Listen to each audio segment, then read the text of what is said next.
रात्रि का लगभग 1 बजे का वक्त रहा होगा और ससुर की अचानक नींद खुलती है। और जब वो अपनी बहू के कमरे की तरफ ध्यान देता है तो उधर से कुछ कामुक आवाज़ें आ रही थीं। ये सुनकर कहीं ना कहीं ससुर क्षुब्ध हो जाता है। वो सोचने लगता है कि ऐसा क्या।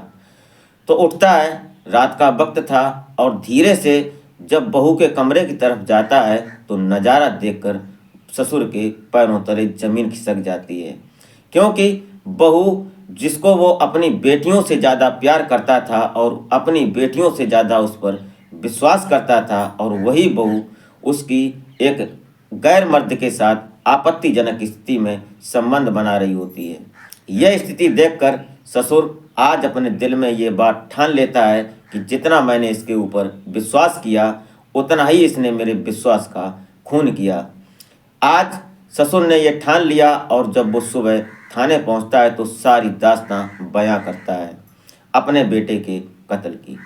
इसमें क्या होता है इस कहानी में, आप बराबर बने रहिएगा और कहानी को बारी बारी समझते हैं।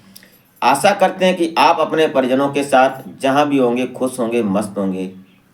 और वीडियो में आगे बढ़ने से पहले आपसे बस वही एक छोटी सी रिक्वेस्ट कि अभी तक अगर आपने हमारे चैनल को सब्सक्राइब नहीं किया है तो सब्सक्राइब कर लें, एक लाइक करके एक छोटा सा कमेंट अवश्य कर दिया करें। तो नमस्कार, आदाब, शास्त्रीय काल, मैं अजय कोहली। आज की जो सच्ची घटना मैं आपको सुनाने जा रहा हूँ, ये घटना राजस्थान का एक जाना माना शहर भरतपुर, और तारीख होती है 4 अक्टूबर 2022। ये कहानी इतनी शुभ थी कि इस समय जिसने सुना था वो परेशान था, और ये कहानी मात्र बनकर रह गई एक परिवार के लिए। एक लड़का दिल्ली में रहकर अपना काम कर रहा था और उसके फ़ोन पर मैसेज जाता है, और वक्त हो रहा था शाम का, और उसने सोचा उसका एक दोस्त होता है।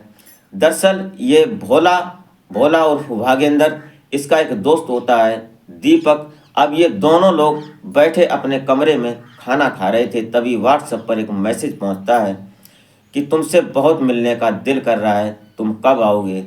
ये देखकर कहीं ना कहीं भोला बड़ा खुश हो जाता है, और उसकी खुशी का इजहार उसके चेहरे से झलक रहा था, नूर झलक रहा था। दीपक साथ में उसका दोस्त जो था, पार्टनर, जो रूम पार्टनर होता है, वो भी उसके चेहरे की तरफ देखता है। तो वो पूछने लगता है कि क्या हुआ यार, बड़ा खुश नज़र आ रहे हो फ़ोन की तरफ देखकर। तो वो कहने लगता है कुछ ऐसी बात है यार। तो उसने कहा क्या हुआ, बताओ तो सही। तो उसने बोला कि यार वो बुला रही है, बोल रही है कि तुमसे मिलने का दिल करता है। इतना सुनने की देरी थी कि दीपक जो था एकदम, वो बोलता है कि ऐसे अगर कोई मुझे बुलाता तो मैं कुछ भी हो जाता, मैं तुरंत जाता। बस इतनी कहने की देरी थी कि कहीं ना कहीं भागेंद्र तैयार हो जाता है और वो सीधा घर आ जाता है। और घर आता है, घर आने के बाद फिर कहानी शुरू होती है। अब थोड़ा पीछे चलते हैं। राजस्थान का जिला, सॉरी, राजस्थान का शहर भरतपुर, भरतपुर का एक थाना पड़ता है चिकसाना, और चिकसाना थाना क्षेत्र का एक गांव पड़ता है नौ। इस गांव में एक परिवार रहा करता था। परिवार के मुखिया होते हैं हरिप्रसाद, इनकी पत्नी होती हैं, और इनके 3 बच्चे होते हैं। एक बेटा होता है जिसका नाम पवन कुमार होता है, 2 बेटियां होती हैं। अब पवन कुमार जो था वो किसी कंपनी में काम करता था। उस वहीं पर एक कानपुर का परिवार रहा करता था। उस परिवार में एक लड़की थी रीमा, और रीमा का इस पवन से प्रेम प्रसंग चल जाता है, और प्रेम प्रसंग के चलते दोनों परिवारों को जानकारी हो जाती है। उसके बाद दोनों परिवारों की सहमति होती है। हरिप्रसाद और जो रीमा के पिता होते हैं, दोनों की सहमति होने के बाद बाइज्जत रीति रिवाज के हिसाब से दोनों की इस भरतपुर से नौगांव से कानपुर की रहने वाली रीमा से शादी हो जाती है। 3 जून 2015 को पवन और रीमा की शादी हो जाती है। उसके बाद 5 साल गुजर जाते हैं धीरे धीरे। 5 साल के बीच में इनके 2 बच्चे भी हो जाते हैं। एक बेटा होता है जिसका नाम कार्तिकेय होता है, और बेटी होती है जिसका नाम कृतिका होता है। बढ़िया तरह से, अच्छी तरह से परिवार चल रहा था, धीरे धीरे सामान्य गति से, जिस तरह से चलना चाहिए था। लेकिन समय आ जाता है 2020 का, कोरोना काल शुरू हो चुका था। इस समय ये जो पवन होता है अपने पिता हरिप्रसाद से फ़ोन करता है और बोलता है, पिताजी काम सारा ठप हो गया और परेशानी का दौर है, क्या करूं, मैं घर पर आ जाऊं क्योंकि काम बंद हो चुका है और ऐसे करके काम चल नहीं रहा है। तो हरिप्रसाद बोलते हैं, क्यों नहीं, अब घर पर तो आना ही है। उस समय सभी प्रवासी अपने अपने घर, अपने अपने देश, अपने अपने राज्यों में लौट रहे थे। ऐसे ही करके ये पवन कुमार अपनी पत्नी रीमा को लेकर, दोनों बच्चों को साथ में लेकर अपने भरतपुर आ जाता है, नौगांव में। यहाँ आने के बाद रह जाता है। रहने के बाद यहीं पर रहकर उसने अपना जो काम था इधर उधर का करने लगता है, थोड़ा मोटा सा। तभी जो रीमा होती है, रीमा के पड़ोस में रहने वाला पवन का पड़ोसी भोला, ये भी घर पर ही आ जाता है। इनका धीरे धीरे घर में आना जाना शुरू था, क्योंकि गांव मोहल्ला पड़ोस में ऐसा होता है कि एक दूसरे के परिवार में आ जाया करते हैं। तो ये भोला भागेंद्र होता है, ये पवन के घर आ जाया करता था। धीरे धीरे रीमा का प्रेम प्रसंग शुरू हो गया। पहले दोस्ती होती है इस भोला से, उसके बाद धीरे धीरे प्यार हो जाता है और प्यार के बाद दोनों एक दूसरे को चाहने लगते हैं और चाहत इतनी बढ़ती है कि ये दोनों एक दूसरे में समाहित हो जाते हैं, एक दूसरे के संबंध भी स्थापित हो जाते हैं। ये कहानी जब शुरू हो जाती है उसके बाद फिर रुकी नहीं कभी और आगे चलती रही। धीरे धीरे ये बात आगे चलते चलते एक दिन भोला जो था ये दिल्ली चला जाता है। 2022 में जनवरी का शायद महीना रहा था, ये बाहर चला जाता है। इधर जो था इस भोला के साथ में इसका एक गांव का ही दोस्त होता है, दीपक, दीप कहा जाता था उसको, यह भी साथ में होता है। तभी ये 29 मई 2022 को ये जब फ़ोन करती है, मैसेज होता है, उसके बाद दोनों से बात होती है। तो इन्होंने प्लान कर लिया कि मिलते ज़रूर हैं। अब ये जो भोला था ये दिल्ली से नौगांव में आ जाता है, अपने गांव में। यहाँ आने के बाद शाम को पहुँचता है अपने घर। उसके बाद दोनों से बात तो होती थी फ़ोन से। अब इधर रीमा ने प्लान किया और प्लान करने के बाद ये सभी लोग सो जाते हैं अपने, शाम को खाना पीना होता है। एक तरफ चारपाई पड़ी थी दोनों बच्चों की और एक तरफ भोला की चारपाई पड़ी थी, बीच में रीमा की चारपाई थी। अब सभी लोग सो रहे थे। सास ससुर जो थे वो थोड़ी दूरी पर, जहाँ पशु बनते हैं वहाँ पर सोए हुए थे। तब तक लगभग 1 बजे का वक्त हो रहा होगा रात में। कुंडी की नोक होती है गेट पर। ये रीमा गेट खोलती है तो भोला अंदर दाखिल होता है और अंदर जब दाखिल होता है तो बीच में जो रीमा पड़ी थी, सोई हुई थी, वहीं पर दोनों सम्मिलित हो जाते हैं, एक दूसरे के साथ मिल जाते हैं। और वहाँ पर जब ये सब नज़ारा और ये मंजर चल रहा था, संबंध बना रहा था ये जो भोला होता है, यह स्थिति देखकर कुछ समय होता है, लगभग 10-15-20 मिनट गुजरते हैं। तभी भोला की कैसे ही करके आँख, उसकी पवन की आँख खुल जाती है और पवन ये देखता है कि इस रीमा के साथ कौन है। ये देखने की देरी थी कि पवन कुमार के पैरों तले ज़मीन खिसक जाती है। वो जब वो ये नज़ारा देखता है, उसने तुरंत उसको चिल्लाने लगा, डांटने लगा और डांटते डांटते नोक झोंक होने लगी, पकड़ा धकड़ी होने लगी।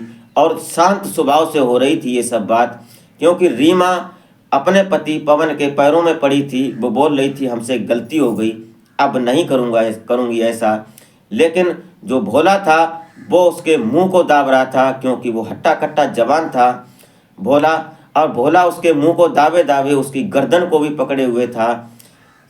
इतनी बात बढ़ती गई आगे रोकथाम में कि भोला ने ये समझ नहीं पाया कि कब पवन की सांसें थम गईं।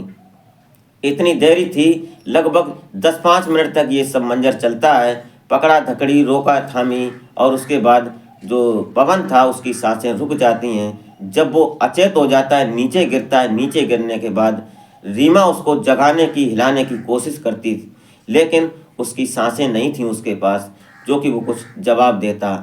अब ये मंजर देखकर जो उसका भोला का दोस्त था दीप, जो बाहर खड़ा हुआ बाइक पर इंतज़ार कर रहा था कि उसका दोस्त वापस आएगा तो खुशखबरी सुनाएगा कि क्या हुआ रीमा के साथ, वो सब बातें बताएगा। लेकिन दीपक इंतज़ार ही करता रहा। तब तक अंदर से भोला बाहर भाग कर आता है और बोलता है कि जल्दी अंदर आओ। और जैसे ही वो अंदर आता है तो वहाँ का नज़ारा देखकर वो भी क्षुब्ध हो जाता है।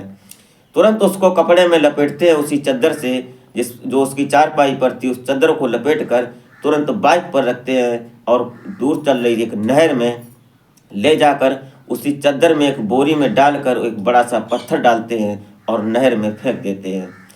उसके बाद ये सब शांत हो जाता है। भोला इधर रीमा को बोल कर जाता है, घर का माहौल तुम संभालना, मैं इसको संभालता हूँ।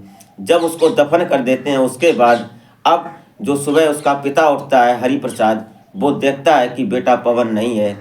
खासकर पवन जो था वो शराब वगैरह पी लिया करता था, इसलिए उसको खासकर ध्यान नहीं दिया। लेकिन जो रीमा थी उसने पूरा ड्रामा शुरू कर दिया। वो सुबह इधर उधर ढूंढती है और उसका पिता भी ढूंढता है, उसकी जो दो बहनें थीं वो भी ढूंढती हैं, लेकिन कहीं अता पता नहीं चलता है। 2 दिन गुजर जाते हैं। उसके पास नज़दीकी थाना जो चिकसाना होता है वहाँ पर एफआईआर दर्ज कराई जाती है। जब हरिप्रसाद वहाँ एफआईआर दर्ज करवा रहे थे तो उनकी जो बहू होती है रीमा, ये भी साथ में रोने का ड्रामा कर रही थी, घड़ियाली आंसू बहा रही थी। जब पुलिस ने पूरा मैटर लिखा उसके बाद इन्वेस्टिगेशन की, लेकिन कुछ पता नहीं चला।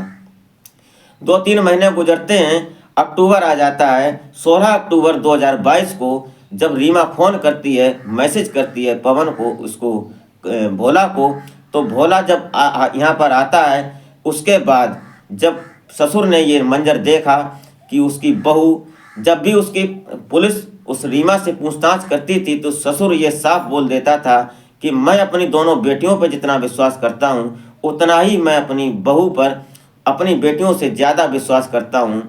इसलिए पुलिस के सामने, पुलिस जब रीमा से कोई पूछताछ करना चाहती थी तो जो ससुर हरिप्रसाद होता था वो सामने ढाल बनकर आ जाता था और उनसे कोई पूछताछ नहीं करने देता था, क्योंकि हरिप्रसाद को अपनी बहू पर इतना विश्वास था, क्योंकि बहू का नेचर कुछ ऐसा था अपने सास ससुर के प्रति, अपनी ननदों के प्रति, जो कि उनको डर ही नहीं लग रहा था, किसी बात पर शंका संदेह नहीं था।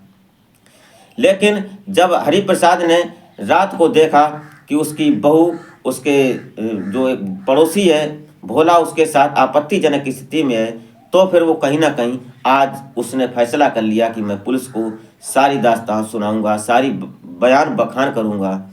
जब वो सुबह जाता है और थाने में जब ये सारी बात बयान करता है उसके बाद पुलिस तुरंत रीमा को पहले अरेस्ट करती है, अपनी हिरासत में लेती है।